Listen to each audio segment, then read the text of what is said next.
স্বাগত ৭১ প্রতি সংলাপে। আপনাদের সঙ্গে আছে আমি শবনম ফেরদৌসী।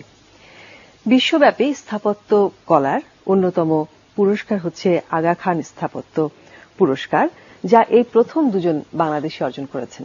তাদের একজন নারী, একজন পুরুষ।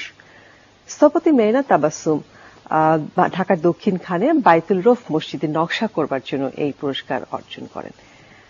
শুধু পুরস্কার নয়, বাংলাদেশে, স্বাধীন বাংলাদেশের মাটিতে স্থপতি, বিশেষ করে নারী স্থপতিরা বহু বছর ধরে কাজ করছেন। কিভাবে আছেন তারা, কিংবা তাদের পরিকল্পনাবিদ আছেন অনেক নারী, আমরা কি তাদের কথা জানি? আজকে প্রতি সংলাপে সেই বিষয়টি একটু দেখতে চাই, কারণ অনেকেই হয়তো জানেন না যে বহু নারী স্থপতি আমাদের দেশে কাজ করে চলেছেন। আমাদের সঙ্গে যারা আলাপ করবেন, আসুন তাদের সঙ্গে পরিচিত হওয়া যায়। আমাদের সঙ্গে আছেন স্থপতি সেলিনা আফরোজ, সঙ্গে আরো আছেন স্থপতি সালমা শাহনাজ শহীদ এবং পরিকল্পনাবিদ আফসানা এম কামাল। আপনাদের সকলকে আমন্ত্রণ আজকের প্রতি সংলাপে। আমরা অনেক বিষয় নিয়ে কাজ করেছি প্রতি সংলাপে, কিন্তু কখনো নারী স্থপতিদের আমরা পাইনি। তো আজকে একটু স্পেশাল, সেই জন্য আমি প্রথমেই সেলিনা আফরোজ আপনার কাছে প্রশ্ন রাখতে চাই। ৩১ বছর ধরে আপনি কাজ করে চলেছেন, সরকারি প্রতিষ্ঠানেও কাজ করেছেন, শিক্ষকতা করছেন। কেমন ছিল শুরুটা বাংলাদেশের উইমেন আর্কিটেক্টদের পথ চলা? অ্যাকচুয়ালি আমি একটু কারেক্ট করি, ৩১ বছর আমি সরকারি প্রতিষ্ঠানে ছিলাম। এখন আমি মানে বেসরকারি একটা ইউনিভার্সিটিতে পড়াচ্ছি, হ্যাঁ, এডুকেটর হিসাবে আছি। তো আসলে মানে আমরা যদি স্বাধীনতা পূর্ব সিচুয়েশনটা চিন্তা করি, সেটা দেখা যাচ্ছে যে 1962 সালে প্রথম প্রকৌশল বিশ্ববিদ্যালয় মানে বুয়েটে মানে স্থাপত্য বিভাগ খোলা হয় এবং ওখানে 33 জন শিক্ষার্থী ভর্তি হয়। এর মধ্যে 3 জন নারী ছিলেন। আচ্ছা, প্রথম ব্যাচের এই 3 জন নারী প্রথম ব্যাচে ওই ছেলেদের সঙ্গে সমান তালে তাল মিলিয়ে তারা ওখানে পড়াশোনা করেছেন এবং তারা পাশ করে এখন 2 জন বিদেশে আছেন, একজন দেশে কাজ করছেন, নাজমা হাবিব। উনি দেশে আছেন এবং দেশে কাজ করেছেন অনেকদিন। এখন বোধহয় উনি আপাতত একটু অসুস্থ, কাজ করছেন না।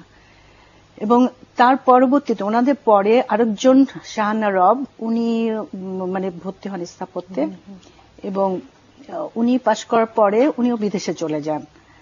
তার মানে স্বাধীনতা পূর্ববর্তী যে 4 জন মহিলা স্থপতি মানে প্রকৌশল বিশ্ববিদ্যালয় থেকে ইয়ে করেছেন, তাদের মধ্যে মাত্র একজনই দেশে প্র্যাকটিস করেছেন, আর 3 জন নাই। আর স্বাধীনতা মানে পরবর্তীতে দেখা যাচ্ছে যে স্থাপত্যের ছাত্রীদের সংখ্যা অনেক বৃদ্ধি পেয়েছে এবং 2012-তে প্রকৌশল বিশ্ববিদ্যালয় 50 বছর পূর্তি করেছে স্থাপত্য শিক্ষায়। তো এই এখন 54 বছর চলছে। তো এই দীর্ঘ পথ পরিক্রমায় মানে স্থপতিদের মানে মহিলা যারা স্থাপত্য শিক্ষায় শিক্ষিত হয়ে যারা বের হচ্ছেন, তাদের মানে অনেকেই দেখা যাচ্ছে যে পেশার সঙ্গে নাই। হ্যাঁ, মানে আমি যদি যারা আছেন তারা কি খুব নীরবে নিভৃতে কাজ করেন? যেটা আমরা দেখেছি যে যখন তারা ক্যাম্পাসে থাকছে, সমমেধা যোগ্যতা নিয়ে তারা ছেলেদের পাশাপাশি কম্পিটিশন দিয়ে তারা ইয়েতে এসছে, শিক্ষায় এসছে, শিক্ষা সম্পন্ন পরে তাদের পেশায় উপস্থিতিটা খুব ম্লান, মানে খুব একটা উজ্জ্বল না, যতটা গৌরব উজ্জ্বল ছড়ব উপস্থিতি তাদের ক্যাম্পাসে ছিল। এর কারণটা কি? হ্যাঁ, রিসেন্টলি আমাদের প্রথম তো তখন প্রকৌশল বিশ্ববিদ্যালয়ে একটা মাত্র ইউনিভার্সিটি ছিল যেখানে স্থাপত্য পড়ানো হতো। এখন 29টা ইউনিভার্সিটি বাংলাদেশে, এই দীর্ঘ 45 বছরে 29টা ইউনিভার্সিটিতে স্থাপত্য শিক্ষা দেওয়া হচ্ছে, হ্যাঁ, স্থাপত্য পড়ানো হচ্ছে। এবং এখান থেকে প্রতি বছর যে সংখ্যায় মহিলা স্থপতি বেরোচ্ছেন, তারা সবাই পেশাতে যেভাবে তাদের সংখ্যা ছিল, পেশাতে তাদের সংখ্যাটা অতটা বৃদ্ধি পায়নি। আচ্ছা, এর কারণটা কি? কারণটা আমি জানতে চাইবো সালমা শাহনাজ আপনার কাছে, যে কেন আপনারা তো প্র্যাকটিস করছেন 3 জনেই, মানে অন্যরা কেন পড়াশোনা করে এবং অনেক তো কম্পিটিশন করেই স্থাপত্যবিদ্যায় তাদের পড়াশোনা করতে হয়, ভর্তি হতে হয়, তারপর কি ছড়ে যাওয়া? মনে হয় যে শুধুমাত্র আর্কিটেকচারের জন্য না বা স্থাপত্যের জন্য না, যে কোনো প্রফেশনে আপনি দেখবেন যে মেয়েদের উপস্থিতি কম্পারেটিভলি অনেক কম। শিক্ষকতা প্রচুর। হ্যাঁ, আমি সেটা বলছি যে আপনার মানে আর্কিটেকচারে একটা স্থাপত্যকলা একটা প্রজেক্ট হতে গেলে অনেকটা সময় লাগে, একদম মিনিমাম 2 ইয়ার্স থেকে শুরু করে 10-12 ইয়ার্স পর্যন্ত হতে পারে। তো একজন মহিলার পক্ষে এতটা লম্বা সময় একই প্রজেক্ট নিয়ে থাকা খুব ডিফিকাল্ট। আর সবচেয়ে যেটা মানে সব প্রফেশনের জন্য যেটা সমস্যা হয়, যে সময় আমরা আমাদের ক্যারিয়ারটা বিল্ড করতে পারি, দ্য বেস্ট টাইম, ঠিক সেই সময়টা আবার মা হওয়ার আদর্শ সময়। বিয়ে হয়ে যায় কিংবা সন্তান হয়, হ্যাঁ, জাস্ট পাশ করলাম, আমরা কাজ করতে ঢুকবো, কাজের জগতে ঢুকবো, ঠিক ওই সময় আবার দেখা যাচ্ছে যে মা হওয়ার আদর্শ সময়। কিন্তু একটা কথা বলি যে আমাদের এখানে সবচেয়ে সেরা পেশা বলি, পড়াশোনা বলি যে ডাক্তার, ইঞ্জিনিয়ার, এটা কমন ব্যাপার না আমাদের বাংলাদেশে। তো ডাক্তার, যারা নারী ডাক্তার, তারা তো ঠিকই প্র্যাকটিস করে যাচ্ছে, তাদের তো ছেদ পড়ে না। ইঞ্জিনিয়ারদের আমি যেটা বললাম যে অনেকটা সময় হয়ে লেগে যায়। সো আপনি যদি 5 বছরের একটা গ্যাপ দিয়ে ফেলেন, 5 বছরের গ্যাপ দিয়ে ফেললে তারপরে যখন আবার পেশায় ফিরে আসতে চান, তখন দেখা যাচ্ছে যে আপনি আপনার কন্টেম্পোরারি অনেকের চাইতে অনেক পিছিয়ে গেছেন, তখন একটা ড্রপ আউট হয়ে যায়। আর আমাদের পেশাটা এমন যে প্রতিনিয়ত মানে আপনি নিজেকে আপডেট করতে হবে। সো ওই জন্য এমনিতেই প্রফেশনে টিকে থাকারই খুব কঠিন। তারপরে আমি যদি 5-6 বছরের একটা গ্যাপ দিয়ে ফেলি, সেখানে আরো অনেক সমস্যা হয়ে যায়। আর আমি যেটা বলবো যে একটা প্রজেক্টের সঙ্গে ফুললি লেগে থাকতে হবে, না লেগে থাকলে তো পুরোটা জানা যাবে না, কষ্ট করে হলেও লেগে থাকতে হবে। প্রজেক্টের সাথে লেগে থাকার সমস্যাটা কোথায়? কারণ প্রজেক্ট একটা 5 বছর ধরলাম, সেই 5 বছরের সমস্যাটা কি হয়? নারীরা কেন লেগে থাকতে পারে? আমার তো মনে হয় ওই যে শুধু সন্তানের জন্য, শুধু বিয়ে হয়, বাচ্চা টেক কেয়ার করতে হয়, এটা তো হলাম মানে প্র্যাকটিক্যাল সমস্যাগুলা। আরেকটা যে সমস্যা আছে, আমাদের তো সমাজ বলে মানে ইনডাইরেক্টলি এনকারেজ করে যে তুমি তোমার প্রফেশন থেকে তোমার সংসারকে বেশি প্রায়োরিটি দাও। হ্যাঁ, তো ন্যাচারালি ওই মানে architecture is such a thing যে মানে পুরো সময়তেই আপনাকে দিতে হবে। মানে এমন না যে আমি আজকে ইচ্ছা করলে করলাম, কালকে করব না, বা কিছুটা সময় দিলাম, বাকি সময় মানে you have to be involved, full time involvement. আপনার সংসারের সঙ্গে এটা কোনো কন্ট্রাডিক্টরি ব্যাপার না, বাট ইনভলভ থাকতে হবে আর কি। তো এতটা মানে প্রজেক্টটা না শেষ হলে তো আপনি প্রজেক্টের ডিটেইলিং গুলো শিখলেন না। তো আপনি যদি ডিটেইলিং না শিখেন, তাহলে তো আপনার সেই কনফিডেন্স আসবে না যে আমি সবকিছু জানি। If you don't have the confidence যে আমি পারি, তাহলে আপনি তো সেটা এক্সপ্রেসও করতে পারবেন না যে আমি পারি, সো আমাকে কাজ দাও। তো আমার কনফিডেন্স থাকলে না আমি আমার কনফিডেন্সটা এক্সপ্রেস করতে পারবো। তার মানে নিজেকেই প্রস্তুত করা একটা। ধরেন actually I want to add something with her, যেটা হচ্ছে যে যখন গ্রাজুয়েশন কমপ্লিট করছি, করার পরে আমার সামনে বাংলাদেশে স্পেশালি 4টা ফিল্ডে কাজ করার একটা সুযোগ হচ্ছে। একটা হচ্ছে শিক্ষকতা, আরেকটা হলো মানে প্রাইভেট কনসালটেন্সি ফার্ম নিজে দিয়ে স্বনিয়োজিত প্রতিষ্ঠান করা, আরেকটা হলো কোনো প্রাইভেট ফার্মে কাজ করা, আরেকটা হচ্ছে সরকারি চাকরি করা। হ্যাঁ, তো সরকারি চাকরিতে কোটা মানে খুব কম থাকে, সংখ্যাটা অনেক কম থাকে। সুতরাং যত সংখ্যায় বেরোচ্ছে তাদের অ্যাকোমোডেট করার জন্য গভর্নমেন্ট এরকম কোনো সুবিধা করছে না। হ্যাঁ, আর শিক্ষকতা যেগুলোতে কি প্র্যাকটিস কম্পিটিশনটা বেশি, কোনটা প্রাইভেট ফার্মগুলোতে কম্পিটিশন অনেক বেশি। যখন আপনি কোন প্রাইভেট ফার্মের চাকরি করছেন তখন এক ধরনের সিনারিও, যখন আপনি নিজে প্রাইভেট ফার্ম করেছেন, করে কাজ করছেন, তখন অন্য ধরনের সিনারিও। সুতরাং এই যে আমরা যখন প্রফেশনাল প্র্যাকটিস বলছি, মানে প্রফেশনাল যাচ্ছে, মানে যে প্রাইভেট কনসালটেন্সি করছে, তার মানে সে আর্কিটেকচার প্রফেশনাল প্র্যাকটিস করছে। That is very difficult for মানে actually for architects as well, মানে ফর টেকনিক্যাল প্রফেশনাল, বিকজ বাংলাদেশের যে ইকোনমিক কন্ডিশন এবং অন্যান্য সব ব্যাপার মিলিয়ে নিয়ে দেখা যাচ্ছে যে একটা পুরুষ যখন কাজ করছে এবং একটা মহিলা যখন কাজ করছে, তখন মহিলাকে তার ইফিসিয়েন্সি প্রুভ করতে হচ্ছে। হ্যাঁ, সেটা সারাক্ষণ প্রমাণ করতে হয়। সেই সংকটের জায়গাটা 100% তার ট্যালেন্ট দিয়ে, 100% তার শ্রম, তার মেধা সবকিছু দিয়ে সে যখন একটা কিছু দাঁড় করাতে পারছে, যখন তার উপরে কনফিডেন্স আসছে, তখনই সে কাজ পাচ্ছে, আদারওয়াইজ কাজ পাচ্ছে না। এখানে আরেকটা ব্যাপার আছে, মানে হ্যাঁ, নারী স্থপতিদের বোধহয় আস্থা রাখবার একটা বিষয় থাকে। আমি একটু আফসানা আপনার কাছে ফিরে আসতে চাই, একটা আলাপ করতে চাই। সেটা আপনি পরিকল্পনাবিদ। তো এই যে স্থাপত্য বিদ্যার সাথে পরিকল্পনাবিদের মানে ওনাদের সাথে আপনার তফাৎটা কি, কোন জায়গাটা? আপনাকে স্থাপত্যের সাথে পরিকল্পনার অনেকটাই যোগাযোগ আছে, খালি স্থাপত্য না, ইঞ্জিনিয়ারিং এর সাথেও আছে। আমরা প্ল্যানটা করি, হ্যাঁ, এজ এ প্ল্যানার আমরা প্ল্যানটা করি হচ্ছে স্পেস এবং পিপল, মানে স্থান এবং জনগণ, এটা নিয়ে আমরা প্ল্যানটা করি। তো যখন প্ল্যানটা আমরা করি তখন তো অনেক বড় লার্জ স্কেলে একটা জায়গা, যেমন ধরেন একটা আপনাকে এক্সাম্পল দিয়ে একটা কোনো মিউনিসিপ্যালিটি, কোনো জেলা, উপজেলা এরকম করি, হ্যাঁ। তো সেখানে যখন আমি মেন কতগুলো কাজ করে ফেলি, যেমন কোথায় আমাকে ল্যান্ড ইউজটা বেস করে ফিউচারে আমি যেহেতু মানুষকে কনসিডার করছি, তো আগামী 20 বছরে নর্মালি আমরা করি, মানে ফেজ ওয়াইজ থাকে। তো সেই 20 বছরে আমি এখানে কি কি জিনিস দিতে পারি বর্তমানকে কনসিডার করে আগামী 20 বছরে সেই প্ল্যানটা আপনাকে করতে হয়।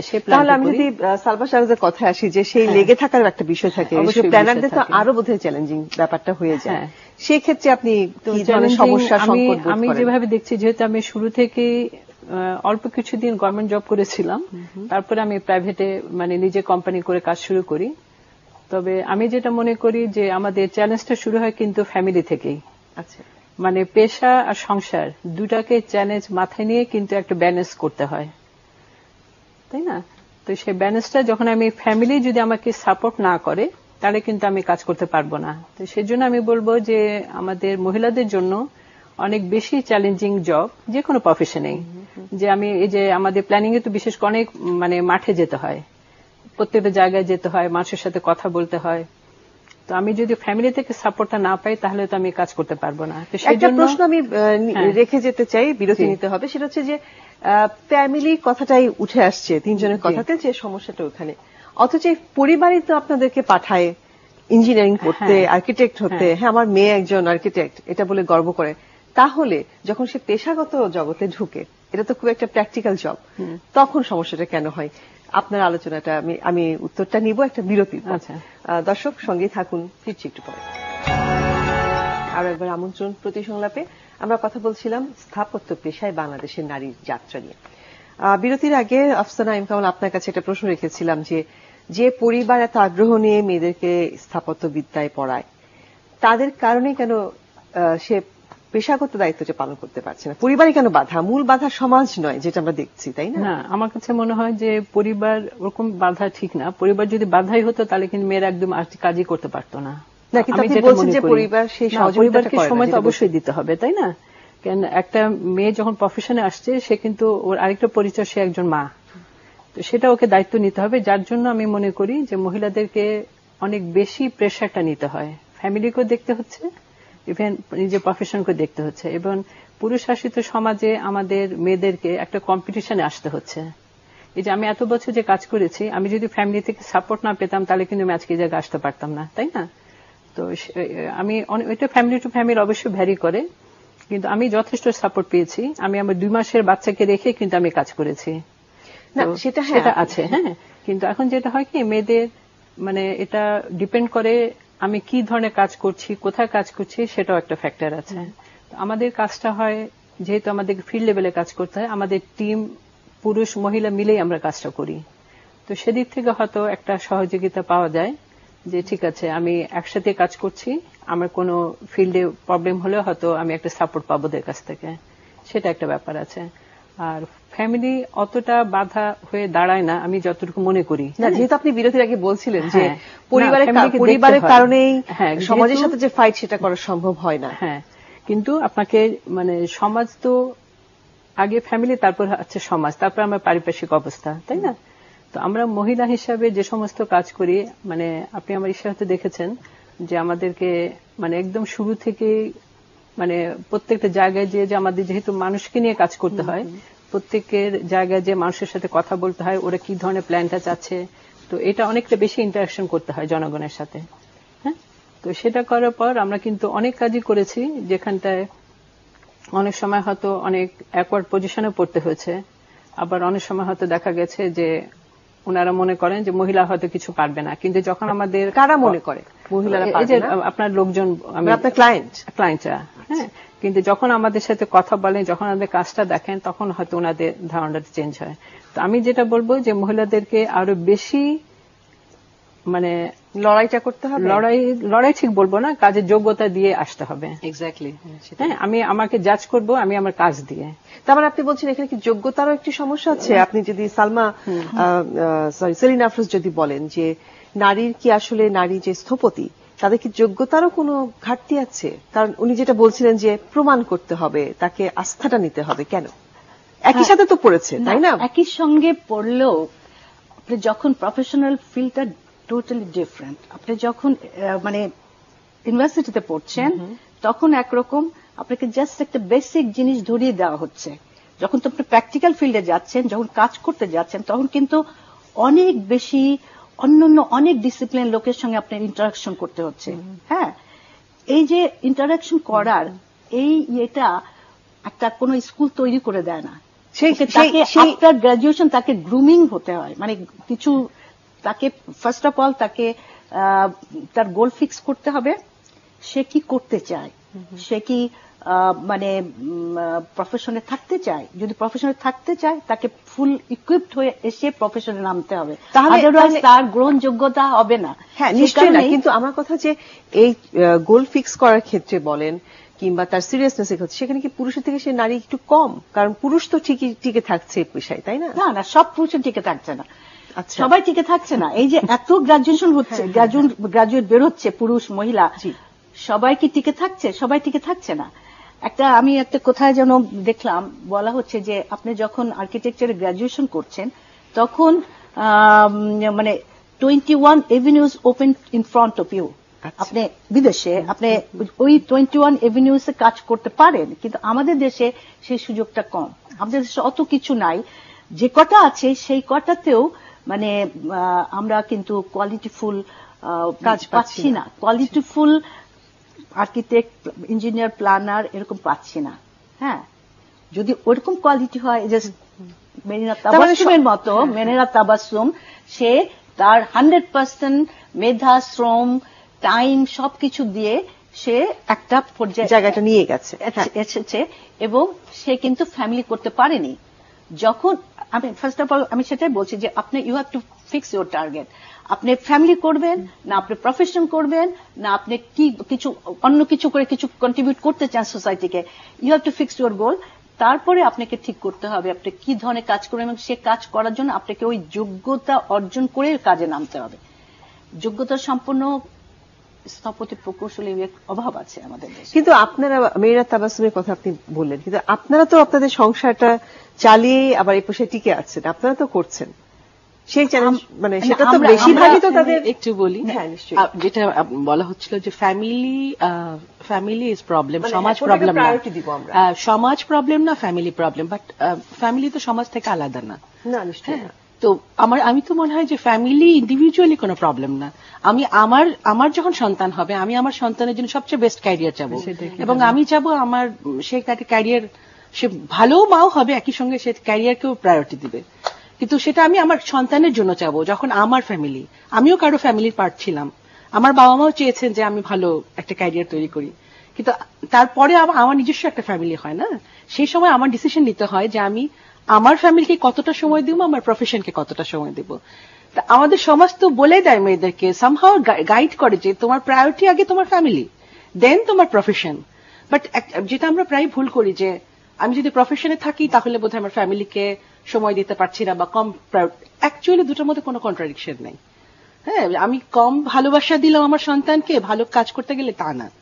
হ্যাঁ, বরং আমার মানে কি তাহলে আমি মানে যেটা আমার বারবার মাথায় আসছে, তাহলে কি নারী স্থপতিরা তাদের টার্গেটটা আমরা একটু স্যাক্রিফাইস করি। মানে আমি আমার মেয়ের জন্য যেটা চাই সেটা আমি আমার নিজের জন্য কেন চাই না? হ্যাঁ, আমরা কেন এত বেশি স্যাক্রিফাইস করি? আমরা আমাদের দিকে আরেকটু, আমাদের এত কষ্ট করে পড়াশোনা করে আসছি, আমরা আমাদের কথা ভাবি, আমার সন্তানের কথা ভাবার সঙ্গে সঙ্গে নিজের কথা ভাবি। এই জিনিসটাই মেয়েদেরকে আমি অ্যাওয়ার করতে চাই। আর আমার যেটা মনে হয় যে architecture is a multitasking job. অনেকগুলো প্রফেশনের, হ্যাঁ, আমাদের ইলেকট্রিক্যাল ইঞ্জিনিয়ার, আপনার স্ট্রাকচার, প্লাম্বিং থেকে শুরু করে এস্থেটিক্স সবকিছু নিয়ে কাজ করতে হয়। সো মহিলারা তো বাই বর্ন মাল্টিটাস্কার। আর একটা মেয়ে যখন ফ্যামিলি করে তার যে কত হাজারটা জিনিস করতে হয়, তো মেয়েরা জানিই না যে ওরা যে অ্যাকচুয়ালি কতটা মাল্টিটাস্কার। সো মানে আমার তো মনে হয় একদম পারফেক্ট সিচুয়েশন আর্কিটেক্ট হওয়া মেয়েদের জন্য। হ্যাঁ, যে মানে ন্যাচারালি মেয়েরা অনেক কিছু অ্যাকশন করে ফেলে। বোধের একটা সমস্যা, সংকট আমার রয়ে মনে গেছে, কনফিডেন্সের সমস্যা। কনফিডেন্সের সমস্যা, মেয়েরা জানেই না মেয়েরা যে করতে পারবে। আর শুধু সমস্যাটা ওখানে যে ওরা লেগে থাকতে পারে না, বিভিন্ন কারণে একটা গ্যাপ দিতে হয়, সামহাও একটা গ্যাপ পড়ে যায়, ওই গ্যাপটাই সমস্যাটা করে ফেলে।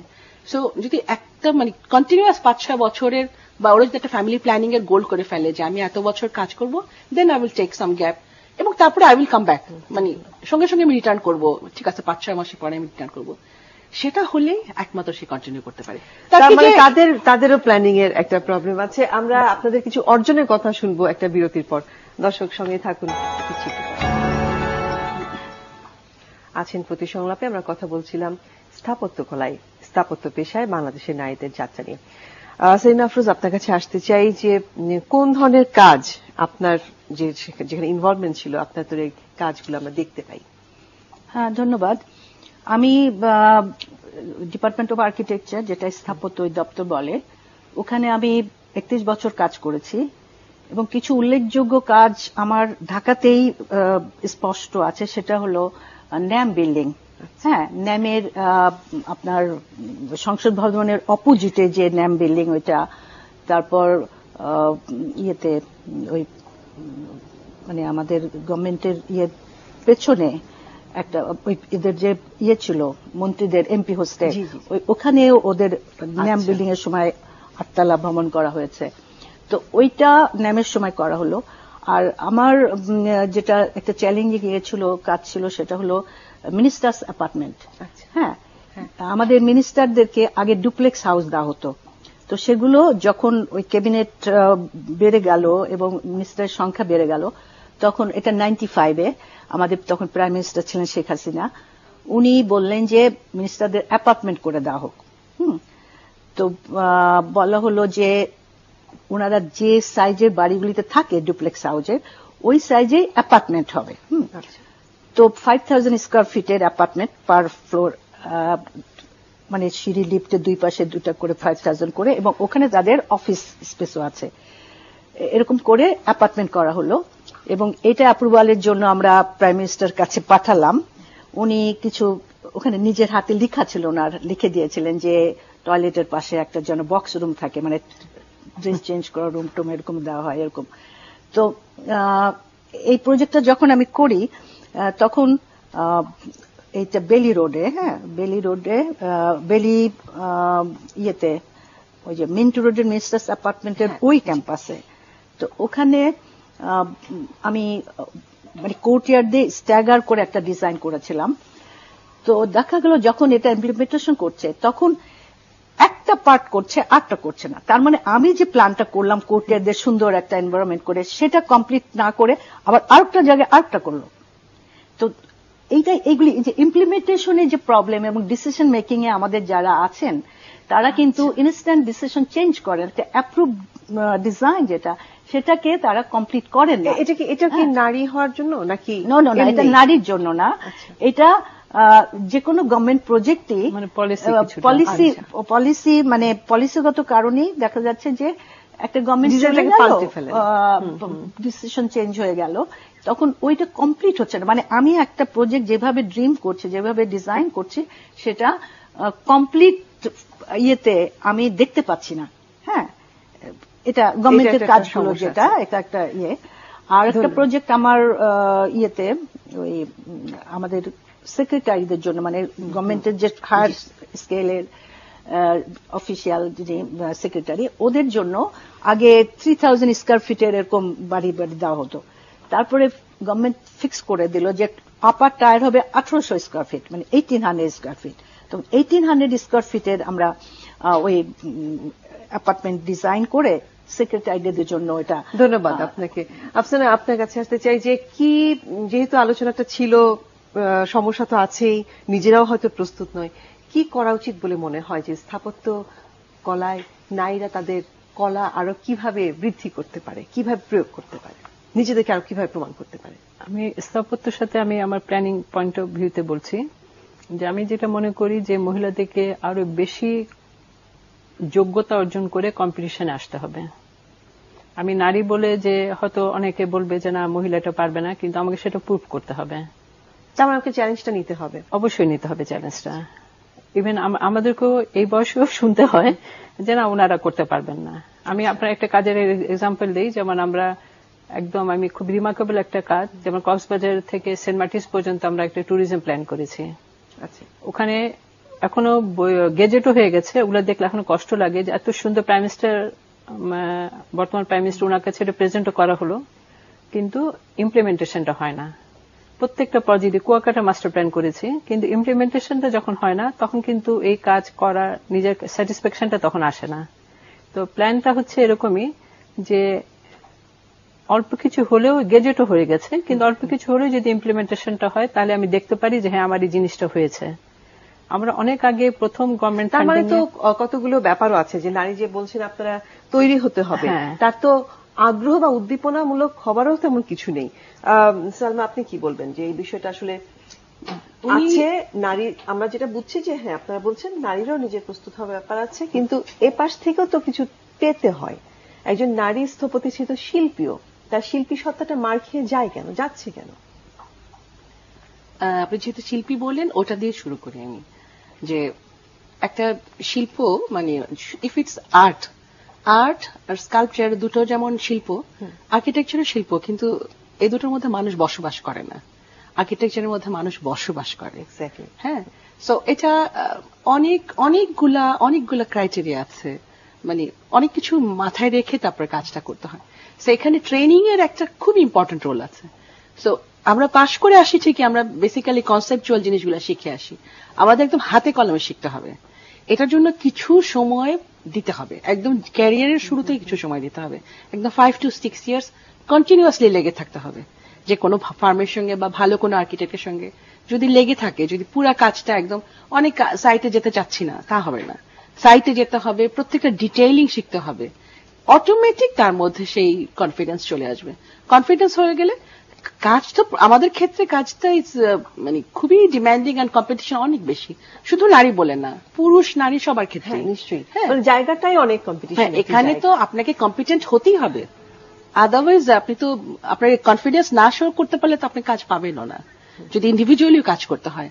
আর যদি আপনার সেই স্কিল থাকে, আপনি ইন্ডিভিজুয়ালি কাজ করতে পারবেন, আপনি অন্য কারোর জন্য কাজ প্রোভাইড করতে পারবেন, আপনার কনফিডেন্সই তো বলে দিবে, আপনার স্কিলটাই বলে দিবে। আপনি তো অনেক সফল আপনার জায়গাটাতে। আমি চেষ্টা করেছি, আমি সফল বলবো না যে অনেকগুলো পুরস্কার অর্জন করেছেন, সেই জায়গাটা ধরে বলতেন যে তাহলে এটা কিভাবে সম্ভব হয়েছে?